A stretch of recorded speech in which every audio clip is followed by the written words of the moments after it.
Good day, everybody. My name is Husling. I'm a first-year student here at the National University of Mongolia. Today, me and my fellow presenters are really excited to be giving a presentation in the very first episode of NUM Talk. Today, we're covering the topic of liberal arts education, with its purpose, its main idea, its advantages and disadvantages, and how it can possibly shape student growth. Okay, so to start off, what does liberal art mean? So you may have heard about liberal in your social science classes as the contrary of conservative, and the term art along with the word fine, like the fine arts.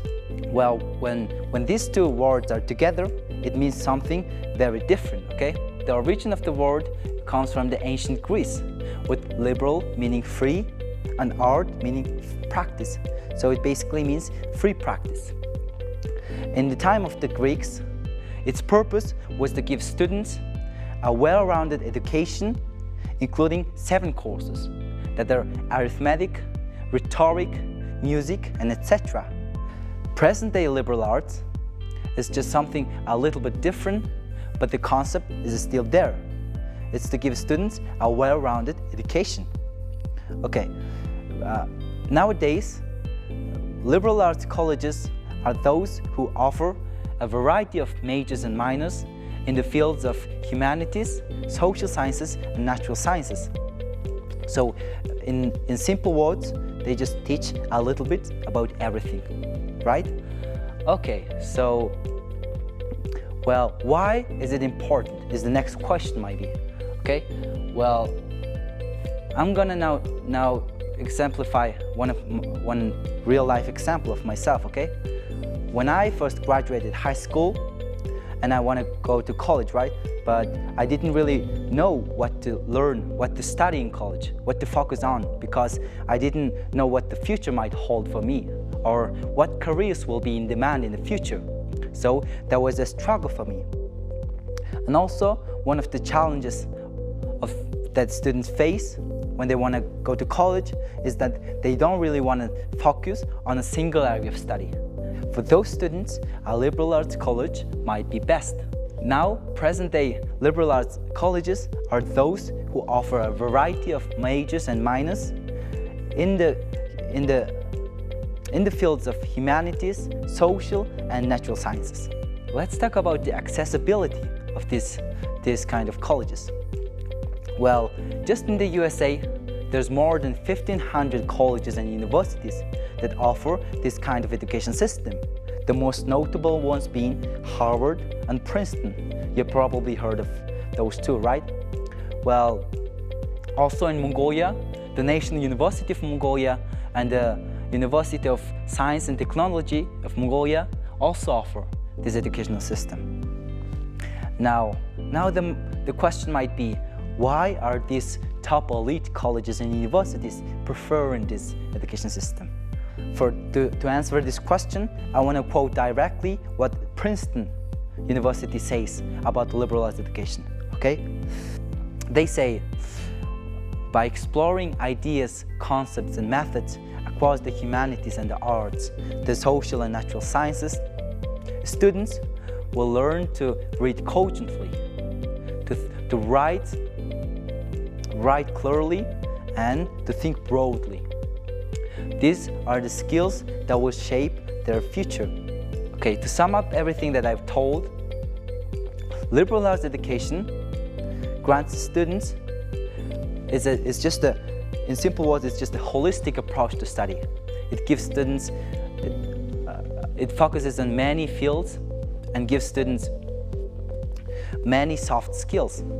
Okay, now to finish off, I want to quote Albert Einstein, one of the most prominent scientists of the 20th century, who say that, well, to learn facts is not really important. For that, people do not really need a college to learn facts, right? And he say that the purpose of a liberal arts education in a college is not to teach students facts, but rather teach them to think outside the box, to learn, to make people learn that There are more things that cannot be learned from textbooks, okay? Now, my fellow presenter, Holang, will expand this system with its advantages and some probable disadvantages. Thank you. Okay, thank you, Explain. Hello everyone, I'm Holang, here to present to you guys about the pros and cons that come along with studying liberal arts education, because I'm sure you guys were wondering about it while listening to my previous speaker. So the recent report found out that the 80% of the employers want all students to study liberal arts education. Why is that? Liberal arts teaches you soft skills like critical thinking and communication skills.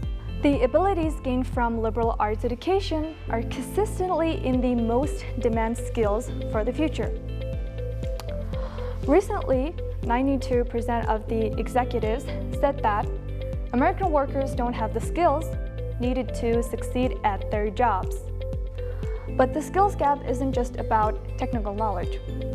Nearly half of the executives think that workers need more soft skills. While an employer can teach hard skills, it is much more difficult to train someone in soft ones. The skills gap is bad news for the employers, but good news for the liberal art majors, as these in-demand competencies are what exactly liberal art major emphasizes. For example, liberal art education encourages creativity and fosters universally important skills such as research, analytical reasoning, and creative problem solving. Most industries look for these abilities in their candidates. Another thing to consider about studying liberal arts education is it can prepare you for more diverse career paths due to its broad curriculum. The survey found out that the 80% of the liberal art majors held jobs that earned them an average salary of $50,000 a year. It builds a solid, strong foundation for a long-term employment. While our real-time labor data shows how liberal art majors move around a lot, their career evolution is more notable because after migrating between industries and occupations, they tend to gravitate towards more high-wage and high-skill job opportunities. Thirdly, liberal art education offers you more small and personalized approach to your university experience. Class sizes are relatively small, indicating that you can get more access to your professors and interact more with your fellow students, both in and out of the classroom. Undergraduates learn to make a persuasive arguments backed by evidence and communicate their ideas through diverse groups. But, as Pennsylvania University stated, the one disadvantage of studying liberal arts is the lack of focus on the hard skills. Liberal arts education gives you more broad, general education. However, these programs often do not provide a student with more significant depth of study in any area. There may not be an opportunity to learn and develop any particular skills to a proficient level. Although this might be the case, as I've mentioned to you guys before, hard skills can be taught at the job market, while soft skills are much more tougher to be trained. Studying liberal arts does not mean you can study the technical aspects of your subjects. Everyone can do everything. Thank you. And now for the last part of our NUM talk, I'm delighted to introduce you to our next speaker, who is Marjo. All right, thank you, Holang. My name is Marjo, and I'm also a freshman at this university. Now, let's start this conversation about liberal arts with one question, which is, why did a liberal arts student think outside the box? Well, they never really realized that there was a box in the first place. Funny, right? But true. Today, I stand before you to take you on a journey through the fascinating world of liberal arts education and highlight its profound impact on student growth, on us. You see, liberal arts education is like a well-stocked buffet of academic disciplines. But unlike an actual buffet, you'll not leave feeling stuffed or regretful. Instead, you'll be nourished by a diverse area of knowledge and skills which will help you succeed in every aspect of your life. First and foremost, liberal arts education places a strong emphasis on communication and interpersonal skills. How? Through class discussions, presentations, and group projects, students learn to articulate their thoughts effectively and engage in constructive dialogue with their peers. This prepares them for the demands of the professional world, where collaboration and effective communication are vital. Now let's just dive into a real-life example, shall we? We all know Steve Jobs, the visionary behind Apple, right? Now, you might think that his success was solely due to his technical knowledge, but surprise, surprise! Jobs actually credited his calligraphy and design courses, which he took during his time at Reed College, for his innovative approach to product design.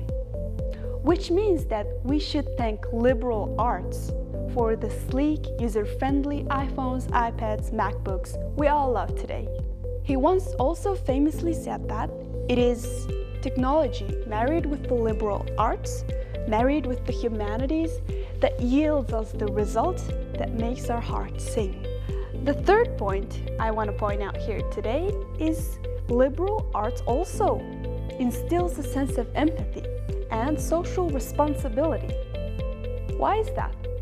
Well, by learning history, sociology, and political science, students gain a deeper understanding of societal issues and the challenges faced by different communities. This awareness encourages them to actively engage in civic life, advocate for social justice, and contribute to the betterment of society. Well, one notable example is Malala Yousafzai, the Nobel Peace Prize laureate. We all know her, right? Who used her education in humanities and social sciences to advocate for girls' education rights and challenge gender inequality. So, in a nutshell, why is a liberal arts education so crucial for us for student growth? The answer is simple. It prepares us for the complexities of life beyond the classroom. It's not just about memorizing facts or mastering a specific trade. It is more about cultivating a well-rounded mind, nourishing your curiosity, and developing the critical thinking skills that needed to thrive in any field from computer science to architecture. So my last sentence is, liberal arts education empowers you to become a lifelong learner, a creative problem solver, and a compassionate global citizen. So, are you ready to become a global citizen?